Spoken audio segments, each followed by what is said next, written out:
With complementary assets, we're addressing both the tangible and the intangible resources that are important for your new venture creation and growth. Tangible assets, things like money, equipment, perhaps real estate. Intangible, the knowledge, the relationships, even intellectual property, as well as patents and brands that might sit in a bit of both of these categories, are things that interest us as we seek to build complementary assets for our new venture. So we want to consider where our advantages lie. We want to think about what do we know, what relationships do we have, and what financial capital do we have. So all of these important to new venturing. Relationships are something via LinkedIn that are incredibly easier to build now than they were previously. So for my LinkedIn account, I'm fortunate to have nearly 3,000 connections, and many of them through Coursera, where I've been able to connect with a global classroom of learners and have been able to maintain and grow some of those relationships through LinkedIn. What you can also do via LinkedIn is it gives you an opportunity to connect with people that you may have worked with previously, either in university settings, corporate settings, graduate school settings, or other settings, and you can reconnect with people.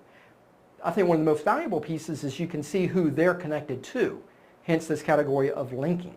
And so if you want to connect with someone that works at Google, or if you want to connect with someone that's a biomechanical engineer, you can go online and begin to kind of seek and find out those people, identify someone, and then see, do you know someone who knows them? And get connected via that way and request connections. So LinkedIn, a great asset for building those relationships. We also want to recognize what we know and what industries are exciting to have the opportunity to raise capital in. What we see here is a report that comes out quarterly from PricewaterhouseCoopers, a leading consultancy, where they go through and they rank and they evaluate what are the industries that are getting sourced in the context of funding. And we can see here the software, the biotech, the medical devices, all areas for which a lot of funding is being raised. And as we track to the right, we can see how much was raised in a given quarter, what percent of the total deals that represented, as well as how many deals were derived within that category. How many dollars of venture capital was put behind the number of companies that receive funding. A number one way of receiving such funding is through your relationships. So we also want you to beware of starting a company in an area where the company with the most money wins. What we mean by that is that large companies typically have a lot more money than small companies. And what we want to differentiate ourselves on as entrepreneurs is our knowledge. What do we know? As well as relationships we may have. The knowledge and the relationships are a lot easier for you to develop as entrepreneurs than it is to find your way into a lot of money. Inversely, as entrepreneurs, we want to recognize that knowledge and relationships are hard to replicate. Whereas getting money, it's not an easy thing, but it's easier than building the knowledge and building the relationships. So in that way, we want to focus on businesses as entrepreneurs where knowledge and relationships are more important than simply having some money. Where does money come from? Well, you likely want some money or need some money. We want to recognize here that the majority of startups are funded by the entrepreneurs.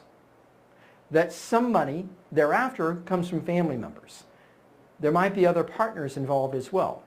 The venture capital piece that you hear so much about is actually a small sliver of the amount of money that is typically raised by startups. We find that in this context, relationships play a big role as well, and that the personal savings not only of the individual starting the firm, but of the team is a big piece of what it takes to get moving and to get started. Crowdfunding is something else that you may have heard about. Crowdfunding is emerging in the US and is arguably more advanced in some other areas, including Europe, whereby individuals can go online and raise money for their ventures. Typically, it is oriented towards raising money in the context of pre-sales, where you are selling a product that's not yet available. Or maybe there's a gift of some sorts. Individuals contribute money and they receive coffee mugs and t-shirts and things of that nature.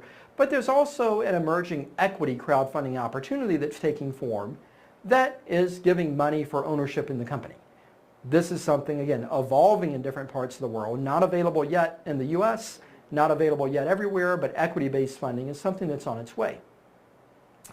In this context, we see some companies doing some great things. Out of Canada, the Pebble Watch raised $10 million via crowdfunding.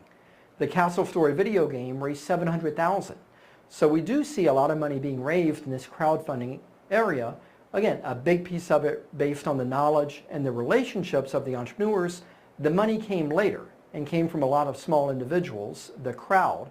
So again, another evidence that your knowledge really matters and the invention or the innovation really matters. You can find the money later from a variety of sources. So in summary, what complementary assets are most critical to the industry and to the market of interest are something that we want you to consider. We want you to really focus on building your knowledge and your expertise and thinking about the complementary asset of relationships, of building relationships that you may not yet have, renewing relationships you may have lost, and maintaining the relationships that you currently have underway. In the context of financial capital, it's important. You'll need it, likely. You may need some other people's money, but I wouldn't let that be a preoccupation at the moment. Good ideas can find investment. We have another course within our Coursera sequence called New Venture Financing.